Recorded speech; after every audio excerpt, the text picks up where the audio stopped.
आज म तपाईलाई पैसा रुपियाँ दिनुको पछाडि परमेश्वरको उद्देश्य के हो र साथमा परमेश्वरको ती सिद्धान्तहरूको आज हामी चर्चा गर्नेछौँ। जो सिद्धान्तहरूलाई हामीले बुझ्यौँ र पालन गर्यौँ भने परमेश्वरले राखिदिनु भएको प्रशस्तताभित्र हामी पस्नेछौँ। त्यसपछि पैसाको पछाडि परमेश्वरले राखिदिनु भएको 4वटा उद्देश्यहरूको चर्चा गर्न लागेको छ। व्यवस्था 15को 4 देखि लिएर 6 पद म पढ्दैछु। मैले आज आदेश दिएका परमप्रभु तिमीहरूका परमेश्वरको वचन तिमीहरूले होशियारी साथ पालन गर्यौ भने तिमीहरूमा कोही गरिब हुने छैन, किनभने तिमीहरूको अधिकारमा दिनुहुने देशमा परमप्रभु तिमीहरूका परमेश्वरले तिमीहरूलाई प्रशस्त आशिष दिनुहुनेछ र आफ्नो प्रतिज्ञा अनुसार परमप्रभु तिमीहरूका परमेश्वरले तिमीहरूलाई आशिष दिनुहुनेछ।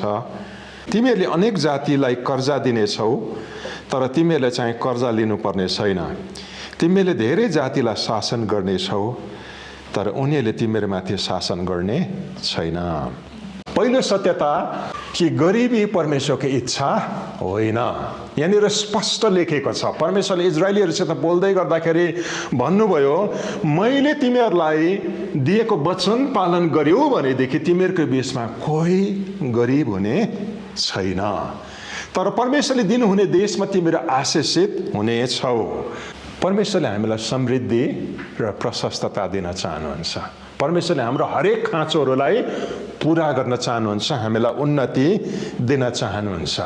मण्डलीभित्र कतिवटा यस्ता खालका विचारधाराहरू पनि चलिराखेका छन् जसले के भन्दछ भने कष्ट भोग्नु परमेश्वरको इच्छा हो, अनि त्यो कष्टको बीचमा गरिबीलाई पनि खुसीले स्वीकार गर्नु चाहिँ परमेश्वरको इच्छा हो, अनि उनीहरूले यसलाई क्रुस बोक्नु भनेर भन्दछ। एउटा कुरा याद राखौँ, प्रभु यीशुले उहाँको पछि आउने हरेक चेलाहरूलाई भन्नुभयो, कोही मेरो पछि आउँछ भनेदेखि त्यसले आफ्नो क्रुसलाई बोकोस्, जसले क्रुस बोक्दैन त्यो मेरो योग्यको हुन सक्दैन भनेर प्रभु यीशुले भन्नुभयो। अनि यसभित्र दुःख भोग्नु भन्ने कुराहरू पनि समावेश छ, तर क्रुस बोक्ने जुन कुरा गरिएको छ त्यसमा गरिबी नै छ भने पनि होइन। तर क्रुस चाहिँ के हो भनेदेखि आफ्नो इच्छालाई पर सारेर परमेश्वरको इच्छालाई चाहिँ जब हामी जिउन सुरु गर्छौँ, बाइबलले त्यसलाई चाहिँ क्रुस बोक्नु हो भनेर बताउँदछ। यसर्थ शक्तिशाली कुरा चाहिँ के हो भनेदेखि गरिबी परमेश्वरको इच्छा होइन, तपाईँको हरेक खाँचोलाई पुरा गर्नु परमेश्वरको इच्छा हो। बाइबलमा परमेश्वरले के भन्नुभएको छ, तिमीहरूको ढुकुटीहरूमा म आशिष दिनेछु भनेको छ है त। अन्न राख्ने भण्डारमा, अन्न राख्ने भण्डारमा मान्छेले त्यति बेला मात्र राख्छ जब खाएर उब्रिन्छ। खाँदा खाँदै सक्ने मान्छेले कहिले पनि ढुकुटी बनाउँदैन अनि राख्दैन पनि, किनभनेदेखि उसको जीवनमा सरप्लस नै छैन। हाम्रो देशमा सरकारले कोसिस गर्दैछ सबै मान्छेको ब्याङ्क एकाउन्ट होस् भन्ने, अनि सरकारको कोसिसमा 0 ब्यालेन्सको ब्याङ्क एकाउन्ट पनि सुरु गर्यो, तर त्यसमा त धेरजसो ब्याङ्क एकाउन्टहरू कहिले पनि सक्रिय भएन।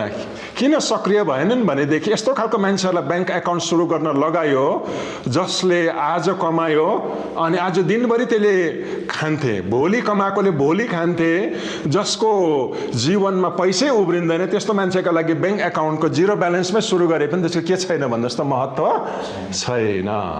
यसर्थ ब्याङ्क एकाउन्ट या भण्डार भन्नुले जहिले पनि के बुझाउँदछ भनेदेखि परमेश्वरले तपाईँको जीवनमा तपाईँको खाँचोलाई मात्र पुरा गर्न चाहनुहुन्न, परमेश्वरले तपाईँलाई उब्रिने गरिकन दिन चाहनुहुन्छ।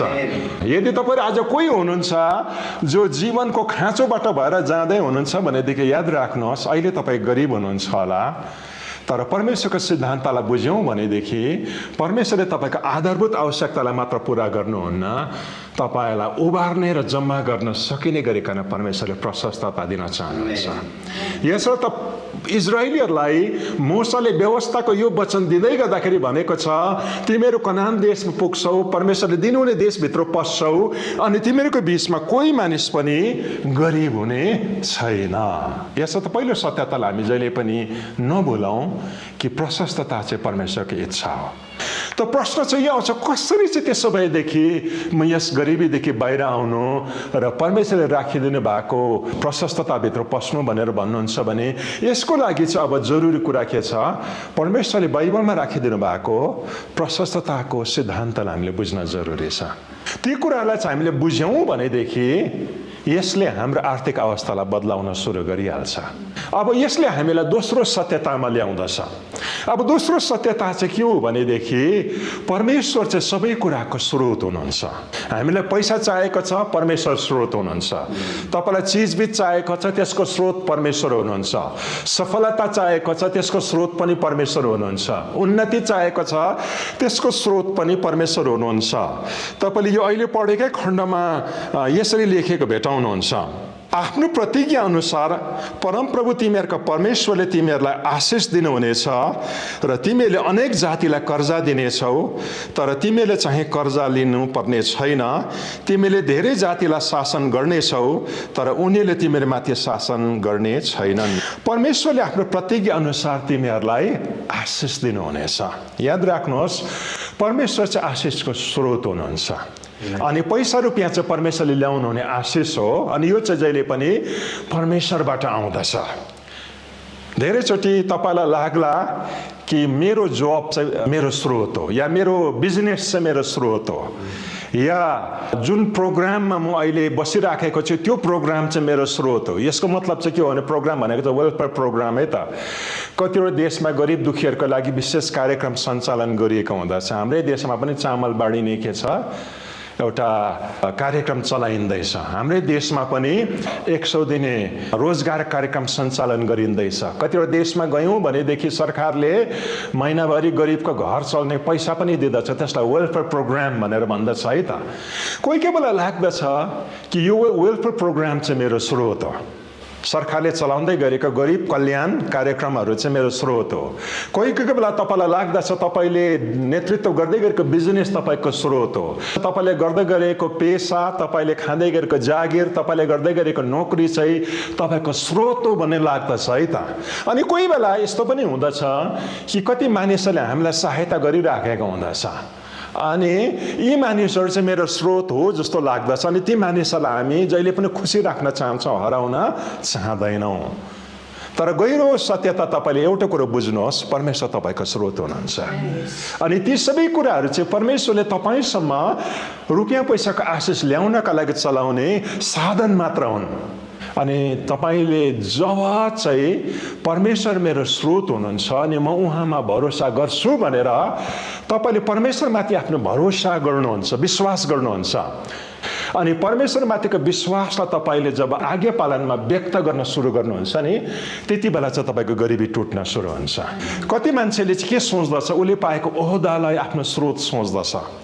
यसर्थ ओहदा जोगाउनुको लागि उनीहरूले के गर्दछन् भनेदेखि सत्यतासित सम्झौता गर्दछ। आफ्नो ओहदालाई जोगाउनको लागि परमेश्वरले जस्तो जीवन जिउने आज्ञा गर्नु भएको छैन त्यस्तो जीवन किन जिउँदछ भने उनीहरू डराउँदछ।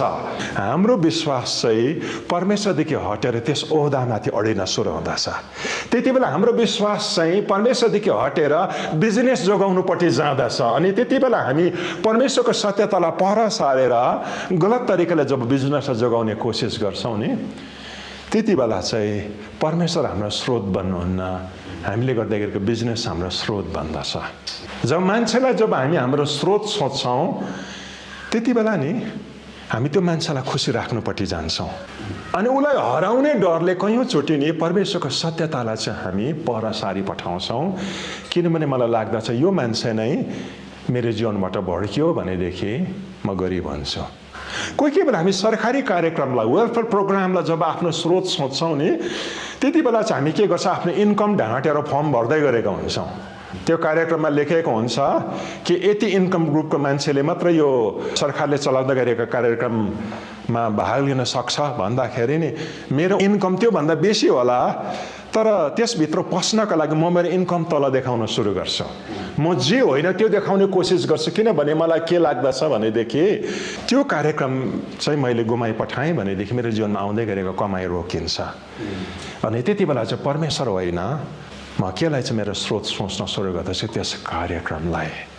तर जब पनि नि तपाईँले तपाईँको बिजनेसलाई चाहिँ परमेश्वरले दिनुपर्ने ठाउँ दिनुहुन्छ, आफ्नो पोजिसनलाई चाहिँ परमेश्वरले दिनुपर्ने ठाउँ दिन्छौँ, फाइदा पाउँदै गरेको वेलफेयर प्रोग्रामलाई चाहिँ परमेश्वरले दिनुपर्ने ठाउँ दिन्छौँ, या मान्छेलाई चाहिँ परमेश्वरले दिनुपर्ने ठाउँ जब हामी दिन्छौँ नि, त्यति बेला चाहिँ के एक्टिभेट हुँदछ, श्राप एक्टिभेट हुँदछ। यिर्मया 17 अध्यायको 5 र 6 पदमा यसरी लेखिएको छ, परमप्रभु यसो भन्नुहुन्छ, श्रापित होस् त्यो मानिस जसले मानिसमाथि भरोसा राख्दछ र शारीरिक शक्तिमाथि भर पर्दछ, जसको हृदय परमप्रभुदेखि तर्की गएको छ। त्यो उजाड भूमिको पोथ्रो झैँ हुनेछ, उन्नति आउँदा त्यसले देख्ने छैन।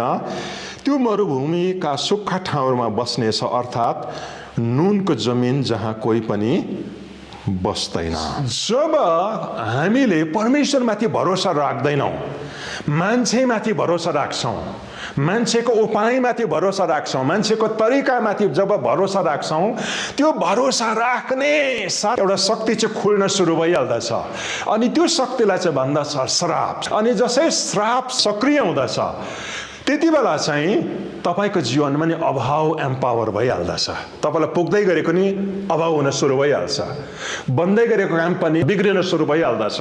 तपाईँले अघिसम्म आरामले कमाउँदै गरेको तपाईँलाई नि असफलताले खेद्नु सुरु हुँदछ। किनकि श्राप चाहिँ यस्तो खालको शक्ति हो जसले मान्छे ओइलाउँदछ, जसले असफलताभित्र लैजाँदछ, जसले पाउनुपर्ने हकदेखि तपाईँलाई वञ्चित गरिदिन्छ। अनि त्यति बेला बिजनेसलाई सफल बनाउनका लागि चाहिँ हामीले के गर्नुपर्दछ? बल गर्नुपर्दछ, पसिना बगाउनु पर्दछ, हड्डी घोट्नु पर्दछ। कतिले भनेको सुन्नुभएको छ, चन्दन पनि त्यति घोट्दैन होला जतिको चाहिँ मैले यो परिवार पाल्नको लागि हड्डी घोटेँ भनेको नि। तर याद राख्नुहोस्, हड्डी घोटेर उँभो लाग्नु चाहिँ परमेश्वरको इच्छा होइन। परमेश्वरको इच्छा चाहिँ आशिष हो। तर जसै श्राप एक्टिभेट हुँदछ तपाईँ हड्डी घोट्ने मान्छे बन्नुहुन्छ।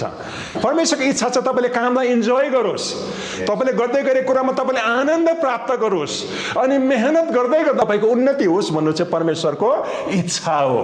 तर श्राप जसै भित्रिन्छ त्यति बेला चाहिँ के हुँदछ भने तपाईँको बिजनेस र तपाईँको बलले थाउनु पर्ने कुरा हुन्छ। तपाईँको पोजिसनलाई जोगाउनका लागि तपाईँले राजनीति खेल्नु सुरु गर्नु पर्दछ। मान्छेले हातमा राख्नका लागि तपाईँले नगर्नुपर्ने कुराहरू पनि गर्न बाध्य हुन्छ। सरकारी कार्यक्रमबाट पाउँदै गरेको वेलफेयरको बेनिफिटलाई प्राप्त गर्नका लागि तपाईँले ढाँट्नु पर्दछ।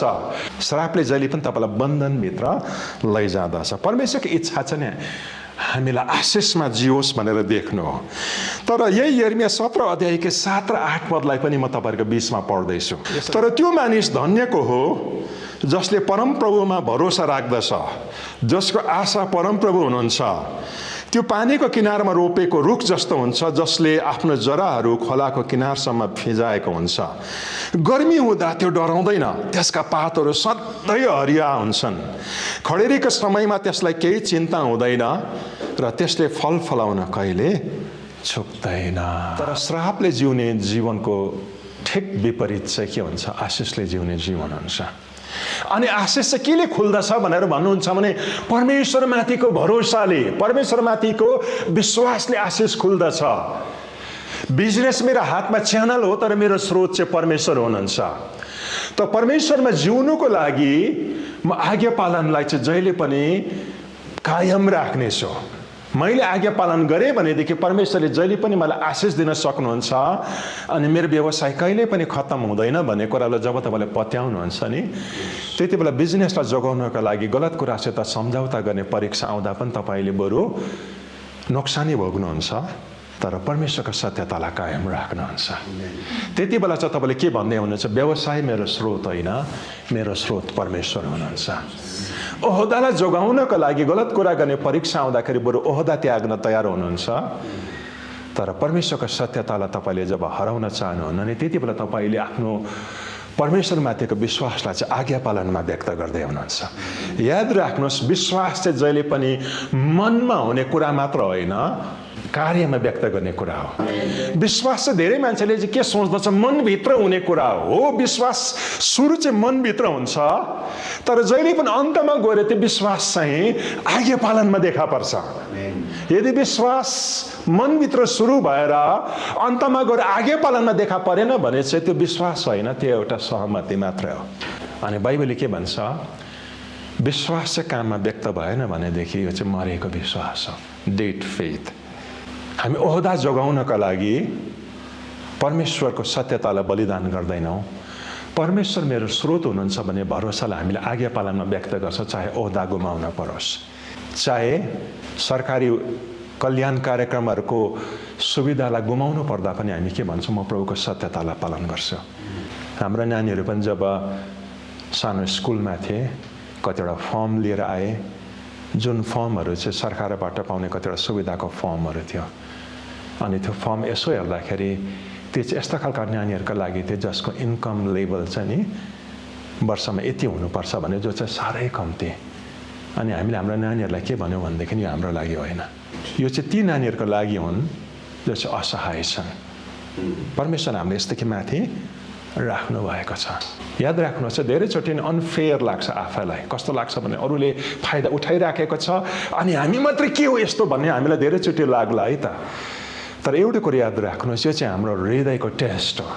परमेश्वरले हाम्रो हृदयलाई के गर्नुहुन्छ, जाँच्नुहुन्छ। हामी इमान्दार बस्छौँ कि बस्दैनौँ, उहाँको सत्यतालाई पालन गर्छौँ कि गर्दैनौँ।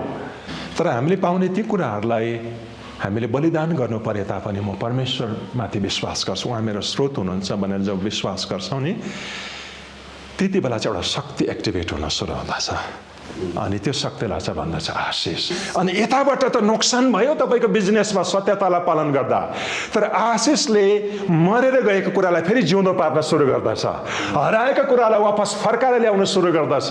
एउटा मान्छे हरायो तर परमेश्वर अर्को मान्छेलाई तपाईँसित कनेक्ट गर्नुहुन्छ।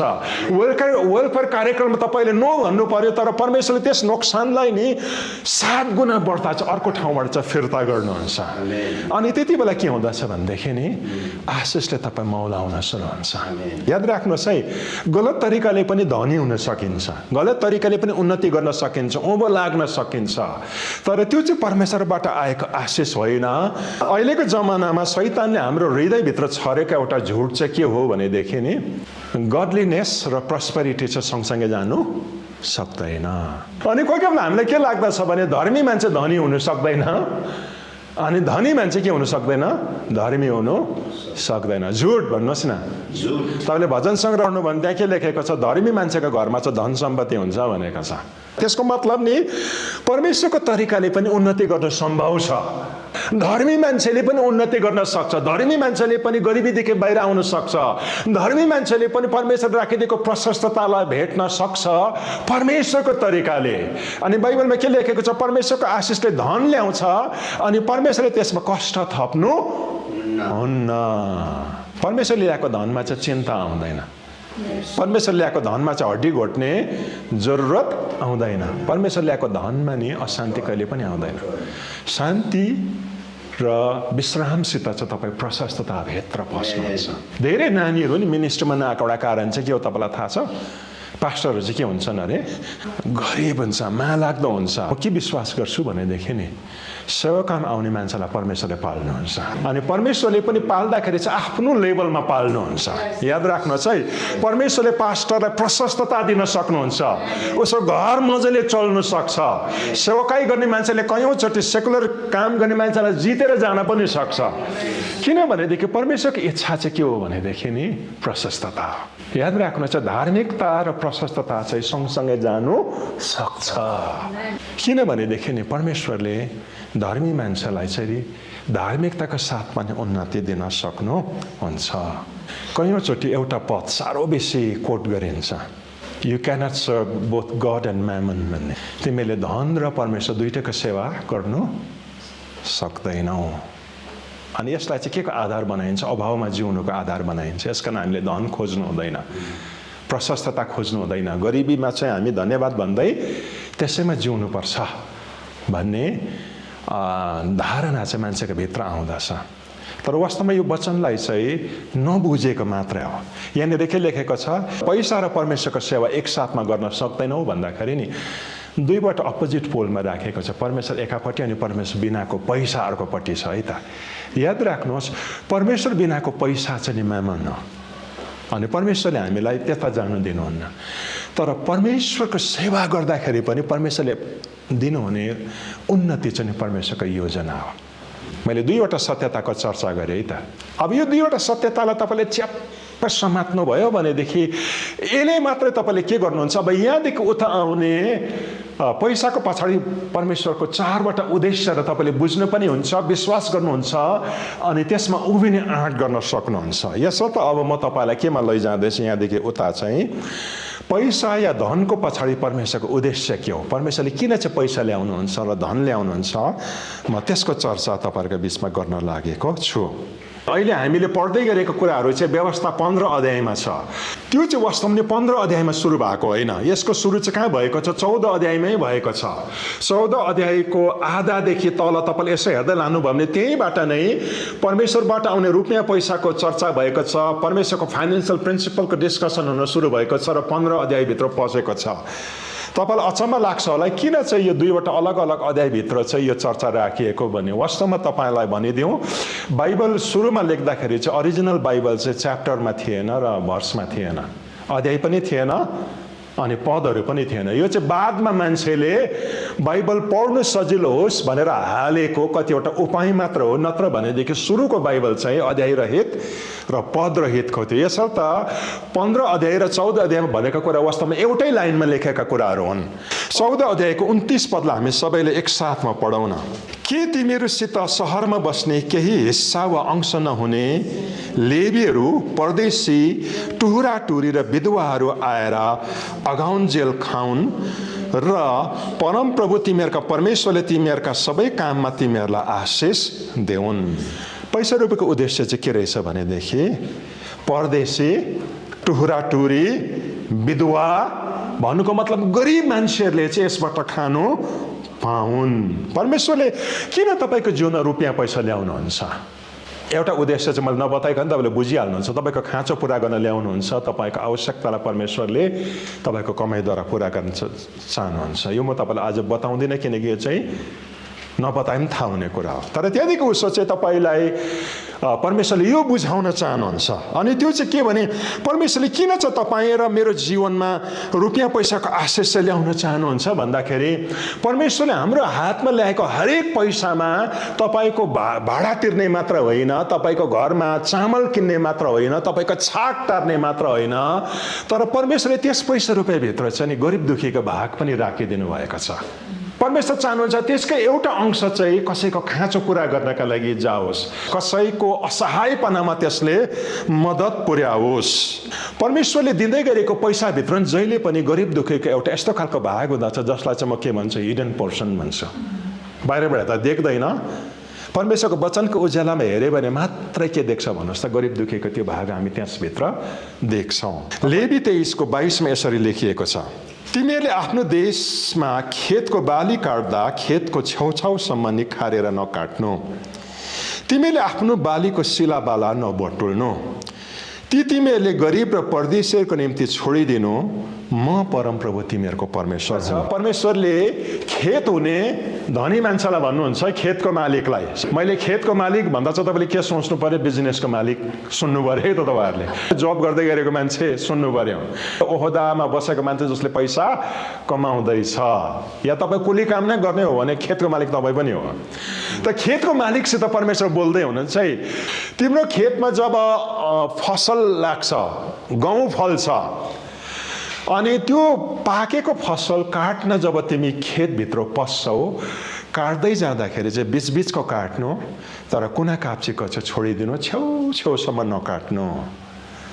प्रश्न आउँछ त किन छोडिदिनु भने तिमीले आफ्नो अन्यको बेटा लिएर निस्क्यो पछि चाहिँ त्यहाँभित्र गरिब र परदेशीहरू पसोस्, टुहुराहरू पसोस्, विधवाहरू पसोस्, अनि उनीहरूले कुना काप्चाको छोडिएका चाहिँ बटुल बाटुल पारेर आफ्नो घर लैजान सकुन्, ताकि फसल काटेको रात तिम्रो घरमा खुसीको छाक पाक्दाखेरि गरिब र परदेशीको घरमा पनि एउटा पेट भर्ने छाक चाहिँ पाकोस्। परमेश्वरको इच्छा हो यो चाहिँ। यसलाई चाहिँ म के भन्छु, हिडन पोर्सन, लुकिएको भाग। गरिब दुखीको भाग चाहिँ जहिले पनि लुकिएको हुन्छ। परमेश्वरले दिँदाखेरि नि बताउँदै दिनुहुन्न, यो गरिबको भाग यति चाहिँ तैँले छोड्नु है, परमेश्वरले कहिले पनि भन्नुहुन्न। परमेश्वरले दिँदाखेरि सरकारले ट्याक्स काटेर हामीलाई स्यालेरी दिएको जस्तो गरिबको भाग काटेर 10 पैसा काटेर कहिले पनि दिनुहुन्न। परमेश्वरले डल्लै दिनुहुन्छ, सम्पूर्ण नै दिनुहुन्छ। अनि परमेश्वरले यसद्वारा चाहिँ हामीलाई के गर्नुहुन्छ, टेस्ट गर्नुहुन्छ। परमेश्वरले तौलिँदै हुनुहुन्छ, यसले गरिबको भाग देख्छ कि देख्दैन, पजल यसले देख्छ कि देख्दैन। परमेश्वर तपाईँको हृदयलाई तौलाउँदै हुनुहुन्छ, टेस्ट गर्दै हुनुहुन्छ। अनि त्यति बेला जब हामी गरिब दुखीलाई दिनुपर्ने भाग पनि नदिएर जब खाइपठाउँछौँ नि, परमेश्वरले भन्नुहुन्छ फेल। यो अब 2 देखि 3 मा नजाने रहेछ, त बस 2 मै। अनि तपाईँ फाइनेन्सियल स्ट्याग्नेसनभित्र बस्नुहुन्छ, रुपियाँ पैसाको जीवनमा वृद्धि नै आउँदैन। अनि तपाईँ छक्कै पर्नुहुन्छ, अरू त प्रमोसन भएर माथिल्लो लेभलमा जाँदैछ, म चाहिँ गएको छैन। परमेश्वरले भन्नुहुन्छ तैँले तेरो टेस्ट फेल गरेकै छस्। मैले तँलाई हरेकपल्ट तेरो हातमा कमाइदिँदाखेरि एउटा लुकिएको भाग पनि राखिदिएको छ, हिडन पर्सन। प्रश्न चाहिँ यो आउँछ, तपाईँको हातमा आउँदै गरेको रुपियाँ पैसामा नि गरिब दुखीले पाउनुपर्ने त्यो लुकिएको भागलाई देख्दै हुनुहुन्छ। यसलाई चाहिँ देख्नु भएन भनेदेखि हामी त्यसलाई खाइपठाउँछौँ। स्वाट खाएको मात्र हुन्छ। परमेश्वरले के भन्नुहुन्छ? फेल, बस त 2 मै भनेर। किनभने you are failing God's test. परमेश्वर तपाईँको इन्टेग्रिटीलाई टेस्ट गर्दै गर्दा नि हामी इन्टेग्रिटीमा चाहिँ फेल हुँदै गरेका हुन्छौँ। परमेश्वरले बेलशजर राजालाई भन्नुभयो नि, मने तकेल ओपर्सिन, दानियलको किताबमा दानियल 5:27 पदमा आउनुपर्ने मने तकेल ओपर्सिन भनेको चाहिँ मैले तँलाई तराजुमा तौले, मैले तँलाई तराजुमा जोखेँ, तर हरेकपल्ट जोख्दाखेरि चाहिँ मैले तँलाई हल्का भेटाएँ। अनि तेरो राज्यलाई चाहिँ मैले छताछुल्लै पारिदिएँ। एक दिनमा भएको होइन रहेछ है। परमेश्वरले नि तौलेकै उसको जीवनमा अनि एभ्री टाइम ही फेल्ड, बेलशजर राजा। अनि अन्तमा चाहिँ परमेश्वरको न्याय खसेको छ। अयुब 31:6 पदमा पढ्नुभयो भनेदेखि यसरी लेखेको छ, न्यायको तराजुमा परमेश्वरले मलाई तौलुन् र उहाँ जान्नुहुनेछ कि म निर्दोष छु। तर इङ्ग्लिस बाइबलले के भन्छ? परमेश्वरले मलाई सही तराजुमा तौलनुहुन्छ अनि मलाई जाँच्नुहुन्छ। हरेकपल्ट तपाईँ र मेरो हातमा पैसा आउँदै गर्दाखेरि मैले के बुझ्नु पर्यो? परमेश्वरले मलाई तौलिनु हुँदैछ, परमेश्वरले मलाई टेस्ट गर्नु हुँदैछ, म पास हुन्छ कि फेल हुन्छ भनेर टेस्ट गर्दै हुनुहुन्छ। अनि तपाईँले नि आफ्नो घरको जरुरतको बिचमा पनि जब तपाईँले अनाथको, विधवाको, गरिबको, परदेशीको भाग तपाईँले दिन इमान्दारी गर्नुहुन्छ नि, परमेश्वरले भन्नुहुन्छ यसले त बुझेछ है, यो अब 3 मा जाने बेला भयो, त पास जब भन्नुहुन्छ नि तब स्वाट्टै क्लास 3 मा पस्नुहुन्छ है। त्यति बेला के हुन्छ? तपाईँको जीवनमा नि इन्कमको ढोका खुल्न सुरु हुन्छ, तपाईँको जीवनमा प्रशस्तताको ढोका खुल्न सुरु हुन्छ। त्यति बेला तपाईँ उन्नतिभित्र पस्नुहुन्छ। परमेश्वरले इजरायललाई भन्नुभयो, तिमीले मेरो वचनलाई चाहिँ पालन गर्यौ भनेदेखि तिमीहरू कहिले पनि गरिब हुँदैनौ, म तिमीलाई उन्नतिभित्र पुर्याउनेछु। चर्चले आज गरिब दुखीलाई स्याहार्नु भन्ने कुरा सिकाउँदैन। दशवंश सिकाउँछ, किन दशवंश चर्चमा आउँछ नि त। गरिब दुखीको कुरा किन सिकाउँदैन? त्यो चर्चमा आउँदैन, कहाँ जान्छ? बाहिर जान्छ नि त। अनि कयौँचोटि नि मलाई लाग्छ, म लगायत कोही कोही बेला हामी पास्टर स्वार्थी हुन्छ, दशवंश बेसी सिकाउँछौँ, गरिब दुखीको भाग कम्ती सिकाउँछौँ। तर मलाई लाग्छ यो दशवंश जत्तिकै जरुरी अनुशासन हो। जसले पनि यसलाई पालन गर्छ नि त्यो मान्छे आशिषित हुन्छ, उन्नति हुन्छ। चर्चले गरिब दुखीलाई दिने बारेमा चाहिँ नि कोही कोही बेला मिसनको पर्सपेक्टिभमा मात्र सिकाउँछ, सुसमाचार सुनाउनका लागि। यतापट्टि भात दियो, उतापट्टि सुसमाचार सुनाइदियो भने राम्रो विचार हो। तर गरिब दुखी चाहिँ मिसन फिल्ड होइन। गरिब दुखी चाहिँ के हो भन्नुहोस् त? रित्तो पेट भएको मान्छे। उनीहरूले सुसमाचारलाई विरोध नै गर्यो भने पनि हामीले भोको मान्छेलाई चाहिँ खुवाउनु हाम्रो कर्तव्य हो। नाङ्गो मान्छेलाई देख्दाखेरि सबैलाई तपाईँले पहिराइदिनु परेन। त तपाईँको अगाडि कोही नाङ्गो मान्छे पर्छ भनेदेखि नि उसले सुसमाचारलाई नै स्वीकार गरेन भने पनि उसलाई पहिराइदिनु चाहिँ के हो भन्नुहोस् त? हाम्रो कर्तव्य हो। कहीँचोटि नै हामी गस्पलको लागि चाहिँ फिडिङ प्रोग्राम गर्छौँ, गस्पलको लागि वेलफेयर प्रोग्राम गर्छौँ। उद्देश्य राम्रो छ, हाम्रो कोसिस चाहिँ के हो? खानाको साथमा नि उनीहरूले उद्धार पनि प्राप्त गरोस्। तर हामीले कहिले पनि गरिबलाई चाहिँ मिसन फिल्ड होइन, एउटा सम्मानको साथमा हामीले उनीहरूलाई व्यवहार गर्न चाहिँ जरुरी छ। गरिब दुखी चाहिँ परमेश्वरको हृदयभित्र भएको कुरा पनि हो। याद राख्नु चाहिँ परमेश्वरले गरिब दुखीलाई कहिले पनि भुल्नुहुन्न। पुरानो करारभरि तपाईँले भेटाउनुहुन्छ तपाईँले गरिब दुखीलाई वास्ता गर्नु भन्ने कुरा। नयाँ करारमा आएपछि प्रभु यीशुले त झन् यसलाई उग्र रेडिकल लेभलमा लानुभयो। जसै त 2वटा दौरा छ, नहुनेलाई दिएला, दौरा भनेको चाहिँ सर्ट द कमेज, उहिलेको भाषामा चाहिँ दौरा भन्थ्यो। प्रभु यीशुले गरिबको कुरा गर्नुभएको छ। गलाती 2:10 पदमा आउनुभयो भनेदेखि यसरी लेखेको भेटाउनुहुन्छ, केवल उनीहरूको यही इच्छा थियो कि गरिबमाथि हाम्रो सम्झना रहोस्, त्यसो गर्न म पनि उत्सुक थिएँ। यसको ब्याकग्राउन्ड के छ भनेदेखि पावलको ग्रुप र पत्रुसको ग्रुपको बिचमा चाहिँ तर्क वितर्क सुरु भयो। पत्रुसको ग्रुप चाहिँ कस्तो खालको ग्रुप थियो? यहुदीहरूलाई सुसमाचार सुनाऊ, अन्य जातिकामा नजाउँ। पावलको विश्वास चाहिँ थियो हामी अन्य जातिहरूलाई पनि सुनाऊ अनि यहुदीलाई पनि सुनाऊ। अनि बहस हुँदा हुँदा हुँदा अन्तमा चाहिँ फैसला भयो पत्रुसले चाहिँ यहुदीहरूलाई सुसमाचार सुनाउनमा मिनिस्ट्री गर्ने।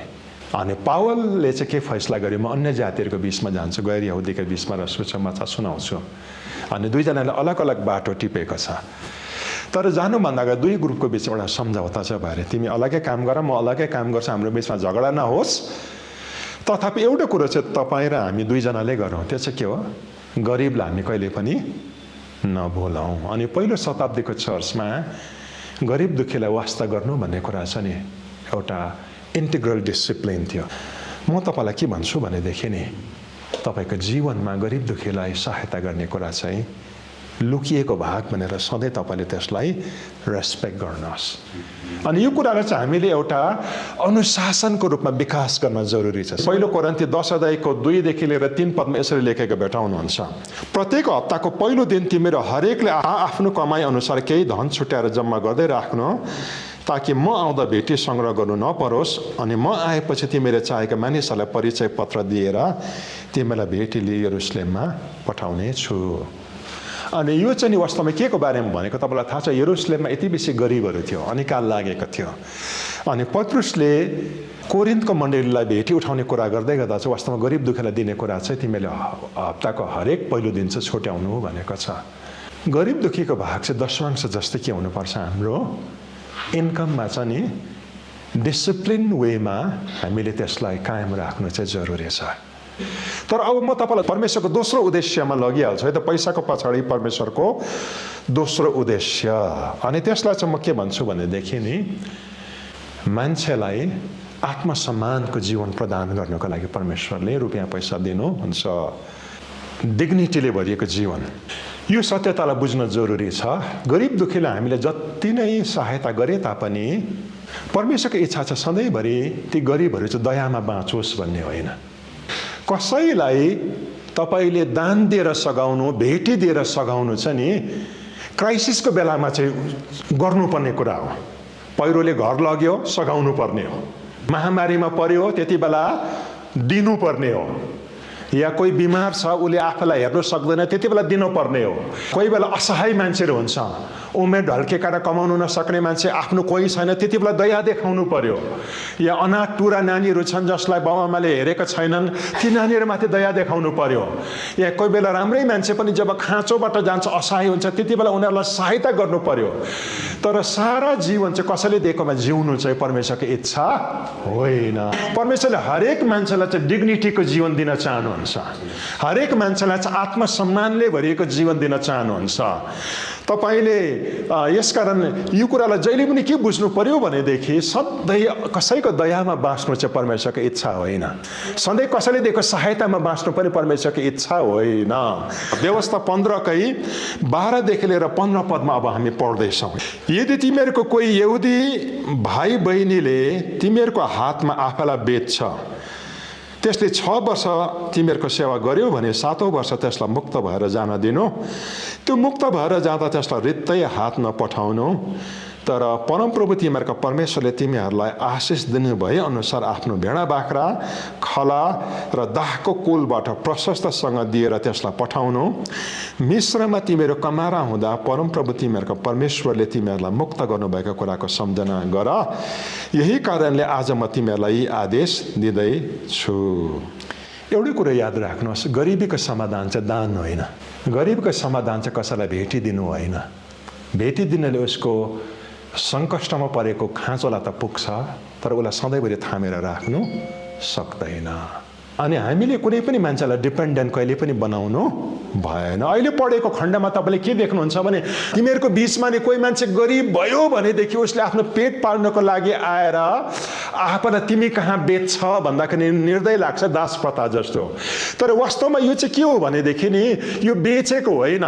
बाइबलमा जब पनि मान्छेले आफूलाई बेचेको कुरा गरेको छ इजरायलको बिचमा, यो चाहिँ अरू जातिमा जस्तो भएको दास प्रथा होइन। अरू जातिमा जब पनि मान्छेलाई बेचिन्थ्यो आफैले बेच्थेन, तर अन्याय गरेर उसलाई चाहिँ कसैले बेच्थे र ऊबाट पाएको पैसाले कोही धनी हुन्थ्यो। अफ्रिकाबाट उहिले कालो जातिहरूलाई लगेर चाहिँ अमेरिकामा जब बेचिन्थ्यो नि, त्यो पैसाले चाहिँ ऊ होइन अरू मान्छे धनी हुन्थ्यो है त।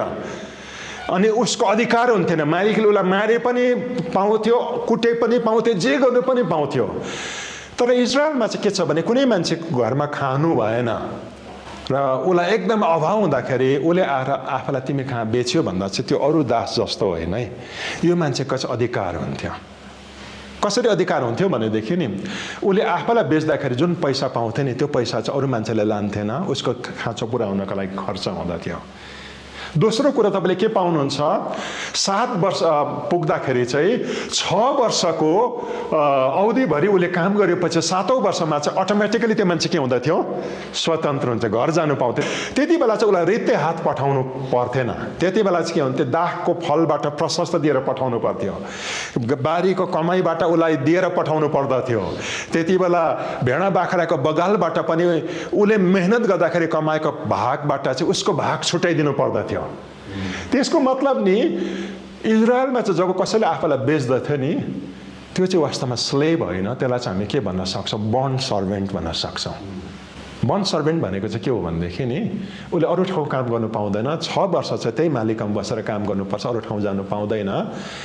तर त्यसको बदली उसले के पाउँदछ, त्यो सुरु हुनुभन्दा अगाडि पनि पैसा पाएको हुँदछ, त्यो अवधिभरि खानु पनि पाउँदछ, 7 वर्षमा घर जानु पनि पाउँदछ, अनि 6 वर्षको अन्तमा चाहिँ के हुँदछ, ऊ रित्तै हात जानु पर्दैन। उसले आफूले मेहनत गर्दाखेरि त्यो मालिकलाई फाइदा गराएको बदली उसले इन्कम पनि लिएर जान पाउँदछ। अनि अर्को शब्दमा भन्नु हो भनेदेखि परमेश्वरले इजरायललाई के भन्दै हुनुहुन्छ, गरिब अनाथ टुरा र विधवाहरूलाई जब तिमीले सहायता गर्छौ, कतिलाई त तिमीले जीवनभर गरिबको रूपमा सहायता गर्नुपर्छ, तर कति मान्छेलाई चाहिँ मेहनत गर्न सिकाऊ भनेको, त्यसै पैसा नदेऊ भनेको, डिग्निटीको जीवन देऊ। कति मान्छेले नि अर्कालाई दिएर दिएर दिएर काम गर्न सक्ने हो, तर दिएर चाहिँ हामी ती मानिसलाई अपङ्ग बनाउँछौँ है त। तर याद राख्नुहोस्, काम गर्नु चाहिँ परमेश्वरको इच्छा हो। त्यसै पैसा नदेऊ, 6 वर्ष काम लगाऊ, पैसा दिएपछि त्यो पैसा चाहिँ उसले पैसामा फर्काउन सकेन भने 6 वर्ष काम गरेर के गरोस्, फर्काओस्। अनि 6 वर्ष काम गर्दाखेरि तिम्रो पैसा त फर्काउँछ, तर जाने बेलामा उसलाई फेरि के गर, दिएर पठाऊ, रित्ते हात नपठाऊ। त्यसको मतलब चाहिँ के हो, डिग्निटीको कमाइ हो। म तपाईँलाई गहिरो कुरा के भन्छु भनेदेखि वेलफेयर चाहिँ समाजको गरिबीको समाधान होइन। समस्याको बेलामा दिनुपर्छ, पहिरो जाँदा, डुबाउ हुँदा, अभाव हुँदाखेरि दिनुपर्छ, बिमार हुँदाखेरि दिनुपर्छ, असहाय हुँदाखेरि दिनुपर्छ, अनाथहरूले आफूलाई हेर्नु सक्दैन त्यति बेला दिनुपर्छ। दिमाग बिग्रेको या बिमार भएको मान्छेहरू छ, उनीहरू त जीवनभर कसैले दिएकोमा बाँच्नु बाध्य हुन्छ। तर जुन मान्छेको बल तागत छ, जुन मान्छेको भित्र योग्यता छ, खाँचोको बेलामा दिए भने पनि नि हामीले उनीहरूलाई चाहिँ बिस्तारै हामीसित भएको धनले चाहिँ के गर्नुपर्छ, डिग्निटीको जीवन प्रदान गर्नु चाहिँ परमेश्वरको इच्छा हो। जब हामी कसैलाई नि के दिने बानी बसाल्छौँ, हाम्रो कतिवटा हाउस चर्चमा हामीले भाषा चेन्ज गर्न लगायौँ। जब पनि चर्चमा पिकनिकको लागि सबैबाट पैसा जम्मा गर्थे, उता गरिब छ उसले नदेओस्, म हालिदिन्छु, उता सक्दैन। अनि जहिले पनि त्यो भाग चाहिँ अरूले हाल्दा हाल्दा हाल्दा के भयो थाहा छ, वास्तवमा त्यो परिवारहरू सक्ने परिवारहरू हो, तर हामीले उनीहरूको डिग्निटी खोसिदियौँ, उनीहरूको आत्मसम्मान खोसिदियौँ। हामीले उनीहरूलाई तिमी गरिब, तिमी गरिब, तिमी गरिब, तिमी गरिब भन्दा वास्तवमा नि उसको भित्र भएको योग्यताहरू पनि हामीले लुछिदियौँ, खोसिदियौँ। अनि जो पनि हामी मान्छेलाई नि सधैँभरि उसले सक्ने अवस्थामा नि जब आफू सहायता गर्न अगाडि सर्छ, उसको कुरा जब हालिदिन्छौँ नि, तपाईँले उसको के खोज्दै हुनुहुन्छ, आत्मसम्मानलाई खोसिदिँदै हुनुहुन्छ। यसो त तपाईँले नि यसो हेर्नुहोस्, कुनै गरिब छ भनेदेखि नि बरु काम लगाउनुहोस्, अनि त्यसको बदली के दिनुहोस्, पैसा दिनुहोस्, मेहनत गर्न लगाउनुहोस्।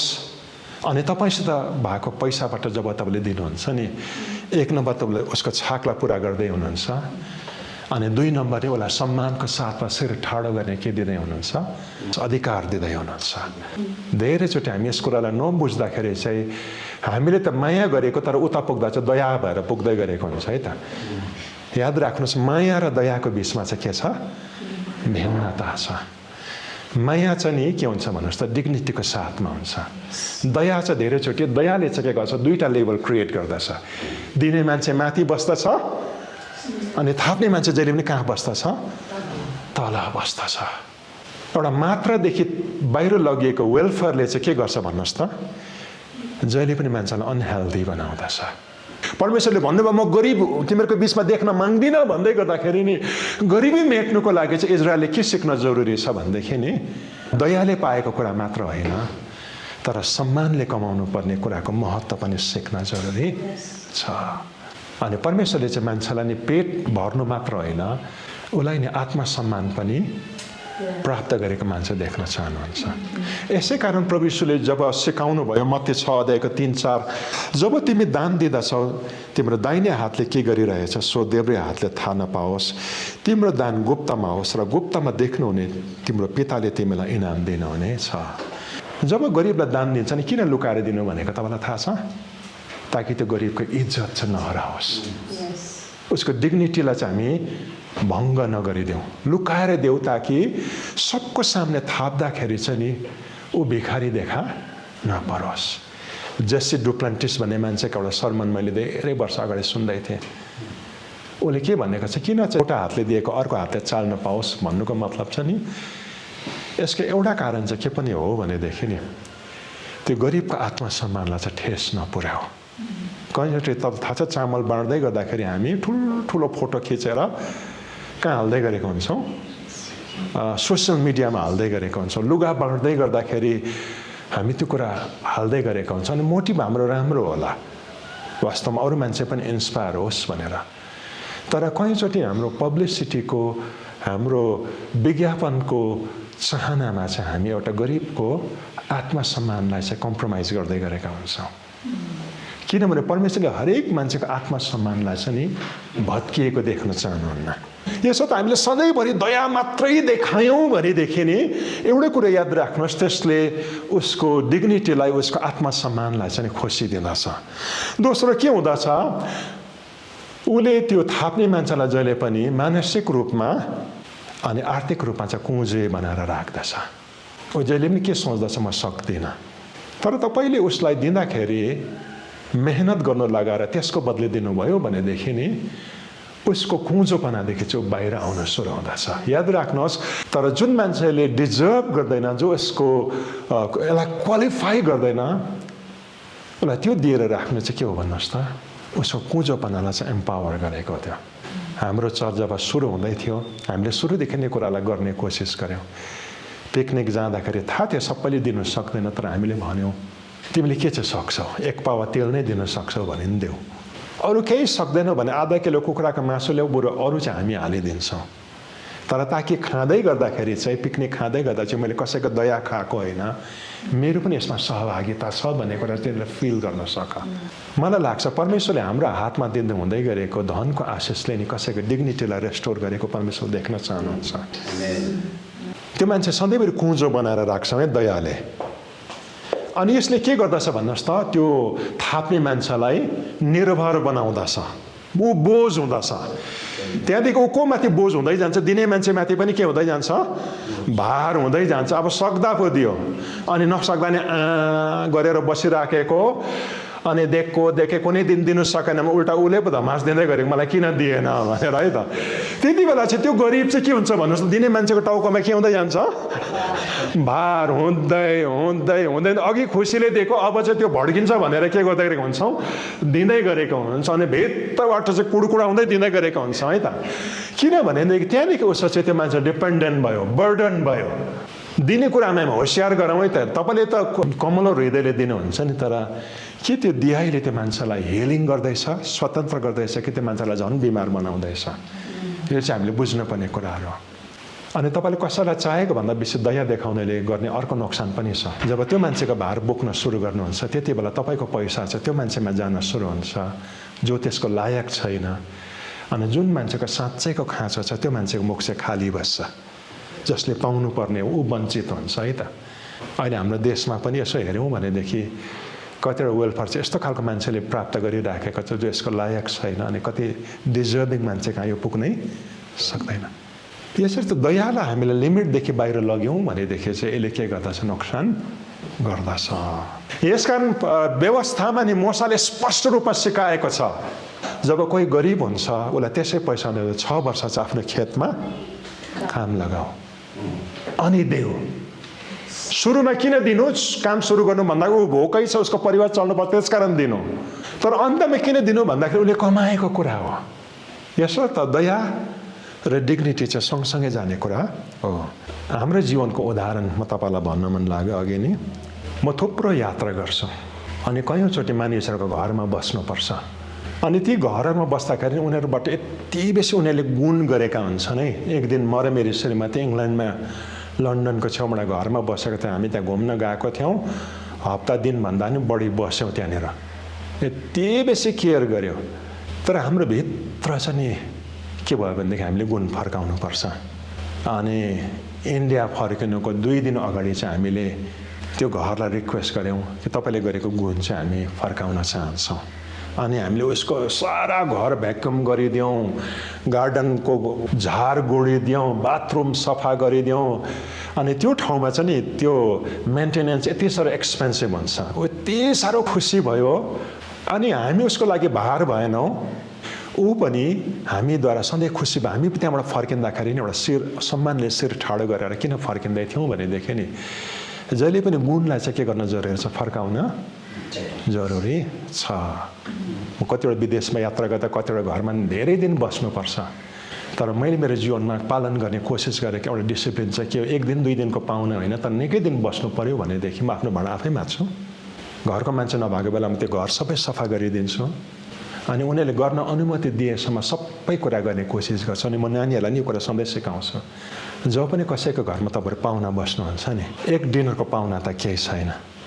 तर जब घरिघरि जब पाहुना लाग्छौँ नि त्यो घरको जुठो भाँडामा हात लाउनु चाहिँ हाम्रो कर्तव्य हो।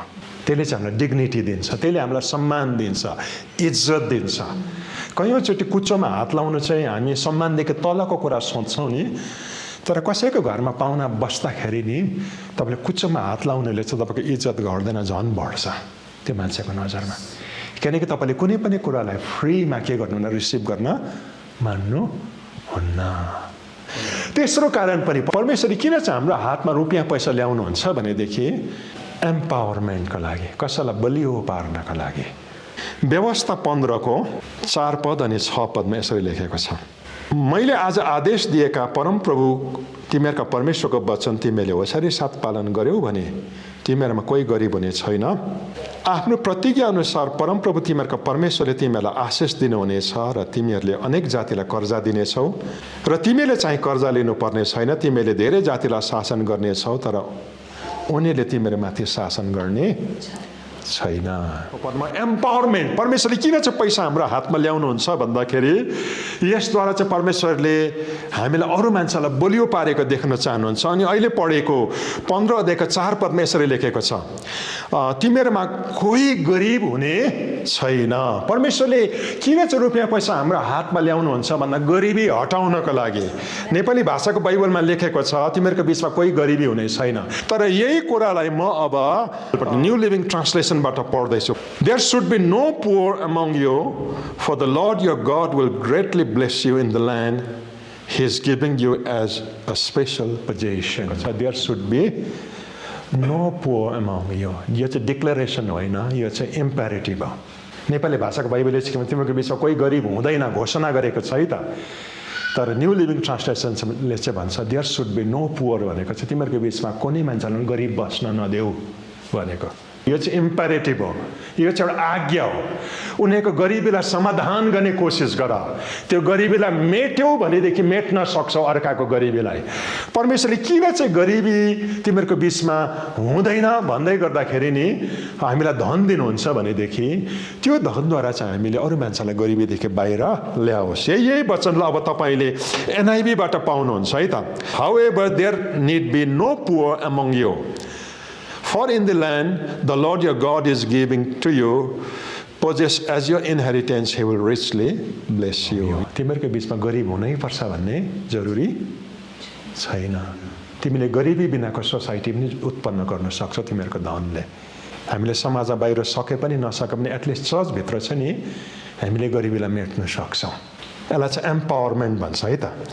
अब शक्तिशाली कुरा चाहिँ यो आयो, कसरी चाहिँ हामी कसैको गरिबीलाई मेट्न सक्छौँ। दयाले चाहिँ के गर्दछ, मान्छेको समस्यामा परेको बेलामा उसको खाँचोलाई पुरा गर्दछ। डिग्निटी जब दिनुहुन्छ तपाईँले त्यो रोटी त्यसै दिनुहुन्न, उसलाई सम्मानको साथमा दिनुहुन्छ।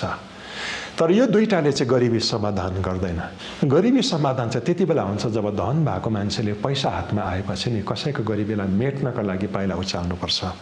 अनि यो चाहिँ कसरी चाहिँ हटाउँछ भनेदेखि नि हामीले वरदान भएको मान्छे, प्रतिभा भएको मान्छेलाई नि उनीहरूको बिजनेस थाल्नुमा सहायता गर्न सक्छौँ। योग्यता भएको मान्छेलाई उनीहरूलाई सही नोकरीसम्म पुर्याइदिनका लागि सहायता गर्न सक्छौँ। अभावमा जब जिउँदै गरेको मान्छेलाई उसको योग्यता भए पनि नभए पनि उसको पेटमा रोटी जुटाउनका लागि तपाईँले झार गोड्ने काम दिनुहुन्छ होला, तर त्यो उसको समाधान होइन। उसको भित्र चाहिँ यदि योग्यता छ, वरदान छ भने आफ्नो वरदान चिन्हमा सहायता गर। अनि त्यो वरदानलाई चाहिँ चलाएर आफ्नो जीवनको कमाई आफै हासिल गर्न जब तिमीहरू सिकाउँछौ, त्यति बेला चाहिँ उसलाई दयाको जरुरत पर्दैन, कसैले काम दिने जरुरत पर्दैन। उसले आफ्नो कमाई चाहिँ के गर्न सुरु गर्छ, आफै उत्पन्न गर्न सुरु गर्छ। अनि यहाँनिर आइपुग्दाखेरि चाहिँ म के भन्छु भनेदेखि चर्चले अब गम्भीरतापूर्वक सोच्न सुरु गर्नुपर्छ। चर्चले धेरैभन्दा धेरै बिजनेसको योग्यता भएको मान्छेलाई बिजनेसमा उठाउन जरुरी छ। हामीले हाम्रो चर्चमा लगातार भन्दैछौँ, तपाईँ ब्युरोक्राट्सहरू हुनुहुन्छ, तपाईँ युनिभर्सिटीको प्रोफेसर्सहरू हुनुहुन्छ, डक्टरहरू हुनुहुन्छ, बिजनेसम्यानहरू त यति धेरै छ। हामी मान्छेलाई दया देखाउनमा मात्रै सीमित नबसौँ। कसो चाहिँ हुन्छ होला, हामीले नि सबैले मिलेर अर्को मान्छेलाई बिजनेस स्टार्ट गर्न सहायता गऱ्यौँ भनेदेखि यसले चाहिँ गरिबी मेट्न सुरु हुन्छ। त्यो मान्छेको गरिबी पनि मेटिन्छ अनि उसले अरू मान्छेलाई जब काम दिन्छ नि त्यति बेला अरूको गरिबी पनि के हुन्छ, मेट्न सुरु हुन्छ। कस्तो चाहिँ हुन्छ होला, यदि तपाईँहरू आफ्नो आफ्नो अलग अलग प्रोफेसनमा तपाईँ ब्युरोक्रेटिक लेभलको अफिसरहरू हुनुहुन्छ या युनिभर्सिटीको प्रोफेसर हुनुहुन्छ, डक्टरहरू हुनुहुन्छ, तपाईँले आफ्नो इलाकामा चाहिँ नि नयाँ मान्छेहरूलाई चाहिँ त्यो पेसाभित्र पस्नुमा सहायता गर्नुभयो भनेदेखि, काउन्सिलिङ गरिदिनु भयो, उनीहरूलाई इक्विप गरिदिनु भयो, उनीहरूलाई सहायता गरिदिनु भयो भनेदेखि नि त्यति बेला चाहिँ के हुन्छ भनेदेखि दया देखाएर नहुने कुरा छन्, त्यति बेला तपाईँले उनीहरूलाई इक्विप गरेर चाहिँ परिवर्तन गर्न सुरु गर्नुहुन्छ। हामीले व्यक्तिगत रूपमा प्र्याक्टिस गरेको कुरा चाहिँ के हो, हाम्रै चर्चमा पनि कतिको बिजनेस सुरु हुँदाखेरि हामीले हामीसित भएको पैसाले सघायौँ, फ्रीमा होइन है, अनकन्डिसन। यो पैसा चाहिँ तपाईँको बिजनेस इस्टाब्लिस भएपछि चाहिँ हामीलाई फर्काउनु पर्छ ताकि यो पैसा चाहिँ अर्को मान्छेलाई सहायता जान सकोस्। ती मानिसहरूको बिजनेस आज इस्टाब्लिस भए, उनीहरू आज गरिब मान्छे छैनन् है। तपाईँमा भएको धनले नि तपाईँले गरिबी मेट्नको लागि तपाईँले जब चलाउन जब सुरु गर्नुहुन्छ नि त्यति बेला चाहिँ परिवर्तन आउन सुरु हुन्छ, त्यति बेला बदलाव आउन सुरु हुन्छ, त्यति बेला समाधान जन्मिन सुरु हुन्छ। तपाईँले जनी एन्लो भन्ने मान्छेले लेख्नु भएको 7 माउन्टेन प्रोफेसी भन्ने पढ्नुभयो भनेदेखि यति गहकिलो किताब छ। उसले यति साह्रो शक्तिशाली रूपमा भनेको छ, पास्टरले चाहिँ चर्चलाई डिसाइपल गर्छ तर बिजनेसम्यान चाहिँ नि के हो, बिजनेसको इलाकाको पास्टर हो, उसले नयाँ बिजनेसको चेला जन्माउँछ। यदि एउटा डक्टर हो भनेदेखि ऊ आफ्नो प्रोफेसनको पास्टर हो, अनि पास्टरले जसरी आत्मिक इलाकामा चर्चमा चेला जन्माउँछ, त्यो प्रोफेसनल, त्यो डक्टरले, त्यो प्रोफेसरले, त्यो अफिसरले के गर्छ, आफ्नो इलाकामा चाहिँ नयाँ चेला जन्माउँछ अनि ऊ चाहिँ त्यस इलाकाको पास्टर हो। म तपाईँलाई के भन्छु भनेदेखि नि परमेश्वरले इजरायललाई चाहिँ धन चाहिँ नि गरिबी मेट्नका लागि दिनुभएको एउटा साधन थियो। अन्तिम कुरा भनेर म अन्त गर्छु, परमेश्वरले धन या पैसा किन चाहिँ तपाईँले मेरो हातमा ल्याउनुहुन्छ। परमेश्वरको कार्यमा चाहिँ तपाईँले आशिष दियोस् भनेर परमेश्वरले धन ल्याउनुहुन्छ। व्यवस्था 15:19 पढ्दैछु। तिमीहरूका गाई बस्तु र भेडा बाख्राका पहिले बिहाएका हरेक बाछो वा पाठो परमप्रभु तिमीहरूको परमेश्वरको निम्ति अलग गर्नु। आफ्ना गाई बस्तुको पहिले बिहाएकोबाट केही काम नलिनु र आफ्नो पहिले बिहाएको भेडाको ऊन नकत्रनु। व्यवस्था 14:27 तिमीहरूको सहरमा बस्ने लेवीहरूलाई नबिर्सनु, किनकि तिनीहरूको आफ्नो केही हिस्सा वा अंश हुँदैन। परमेश्वरले स्पष्ट भन्नुभयो, तिम्रो हातमा जब कमाइ आउँछ तिमीले के गर्नु? परमेश्वरको भाग छुट्याउनु, मन्दिरमा ल्याउनु, ताकि सेवकाई चलोस्। मलाकीमा परमेश्वरको वचनमा के लेखेको छ? 3:10 सम्पूर्ण दशमांश भण्डारमा ल्याऊ, ताकि मेरो घरमा भोजन रहोस्। परमेश्वरले किन चाहिँ पैसा हाम्रो हातमा ल्याउनुहुन्छ भनेदेखि नि, ताकि चर्चको आराधना चल्न सकोस्, चर्चको भाडा तिरेन सकोस्, चर्चको जमिन किन्न सकोस्। परमेश्वरले चर्चको सेवाकाई सुचारू राख्नका लागि चाहेको सबै खर्च चाहिँ कसैलाई माग्नु नपरोस्, तर मन्दिरको सारा खर्च चाहिँ केबाट चलोस्? त्यसबाट चलोस् भनेर चाहिँ परमेश्वरले रुपियाँ पैसा ल्याउनुहुन्छ। याद राख्नुहोस् है, तपाईँले कमाउँदै गरेको पैसामा गरिब दुखीको मात्र अंश छैन, मन्दिरको पनि अंश छ। अनि जब मान्छेले मन्दिरमा त्यो कुरा ल्याउँदथ्यो, पहिलो जन्मेको भेडा आफ्नो बारीको उब्जनीको पहिलो अंश ल्याउँदथ्यो, त्यसले मन्दिरको मेन्टेनेन्समा, मन्दिर चल्नुमा चाहिँ सहायता हुँदथ्यो। याद राख्नुहोस्, परमेश्वर तपाईँको हातमा ल्याएको धनमा छ नि, चर्चको भाग पनि छ। के तपाईँले यसलाई बुझ्दै हुनुहुन्छ? दशमांश यसकारण जरुरी छ, भेटी यसकारण जरुरी छ, स्पेसल अफरिङ यसकारण जरुरी छ। मागेको होइन है, यो त तपाईँले परमेश्वरलाई दिनै पर्ने भाग हो। यो परमेश्वरले तपाईँलाई छुट्याउनु भनेर आज्ञा गर्नु भएको भाग हो। इजरायललाई परमेश्वरले भन्नुभयो नि, हामीलाई पनि परमेश्वरले यो गर्नका लागि अराएको कुरा। अहिले हाम्रो चर्चको जमिनको भेटी सङ्ग्रह भइराखेको छ। म यति साह्रो उत्साहित छु, कतिले नि आफ्नो योग्यतादेखि बाहिर गरेर दिँदै हुनुहुन्छ। किनकि परमेश्वरले ल्याएको धनमा जहिले पनि के हुँदछ? मन्दिरलाई दिनुपर्ने भाग हुँदछ। परमेश्वरले किन चाहिँ सेवकाईको लागि दिन अराउनुहुन्छ? यसको शक्तिशाली कारण तपाईँलाई थाहा छ? यसद्वारा सेवकाई चल्दछ। जब तपाईँले दिनुहुन्छ, जेल मिनिस्ट्री चल्छ। जब तपाईँले दिनुहुन्छ, सुसमाचारको सभा सञ्चालन हुन्छ। जब तपाईँले दिनुहुन्छ, हस्पिटल मिनिस्ट्री चल्दछ। जब तपाईँले दिनुहुन्छ, त्यति बेला के हुँदछ? वेलफेयर प्रोग्राम चल्दछ। गरिबलाई खुवाउने कार्यक्रम चर्चले सञ्चालन गर्न सक्दछ। परमेश्वरले किन चाहिँ पैसा ल्याउनुहुन्छ भनेदेखि नि, त्यसको एउटा कारण चाहिँ तपाईँको जरुरत पुरा गर्न मात्र होइन, सेवकाई चल्नको लागि हो। परमेश्वर चाहनुहुन्छ लेवीहरूले चाहिँ यसबाट चाहिँ आफ्नो पेट पाला गरोस्। याद राख, लेवीलाई परमेश्वरले अंश बन्डा दिनु भएन, लेवीलाई अरू पेसामा जाने अनुमति दिनु भएन, तर परमेश्वरले ल्याउँदै गर्दाखेरि चाहिँ किन चाहिँ यो कुरा गर्ने आज्ञा गर्नुभयो भने यसको लेवीहरूले दुःख नपाओस्। परमेश्वरले लेवीहरूको अंश राखिदिनु भएको छ।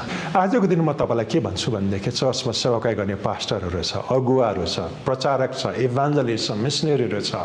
तपाईँ र मैले आफूले कमाएको कुराबाट जब उनीहरूलाई ब्लेस गर्छन्, उनीहरूले सम्मानको जिन्दगी जिउन सुरु गर्छन्।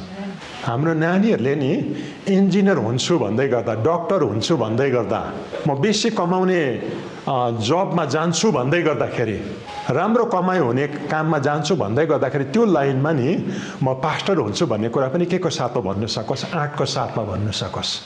म मिसनरी हुन्छु भन्ने कुरा पनि, इन्जिनियर हुन्छु भन्ने कुराको साथमा नै इज्जतले शिर ठाडो गरेर भन्नु सकोस् न।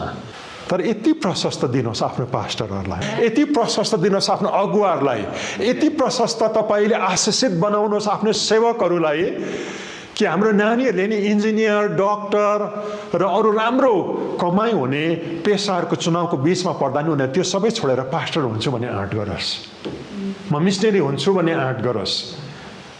पहिलो तिमोथी 5:17-18 लेखेको छ, मण्डलीको असल देखरेख गर्ने एल्डरहरू दोबर आदरको योग्य हुन्छ, विशेष गरी जसले वचनको प्रचार र शिक्षामा परिश्रम गर्छन्। किनभने पवित्र शास्त्र भन्छ, दाइँ गर्ने गुरुको मुखमा मोहला नलगाउनु, श्रमिकले आफ्नो कामको ज्याला पाउनु पर्छ। मण्डलीको अगुवा जहिले पनि डबल अनरको योग्य हुन्छ, दोहोरो आदरको योग्य। जयमसी त गर्छौँ, ढोक्छौँ पनि, तर त्यसको साथमा के भन्छ? उसलाई तिमीसित भएका रुपियाँ पैसाले पनि आदर गर।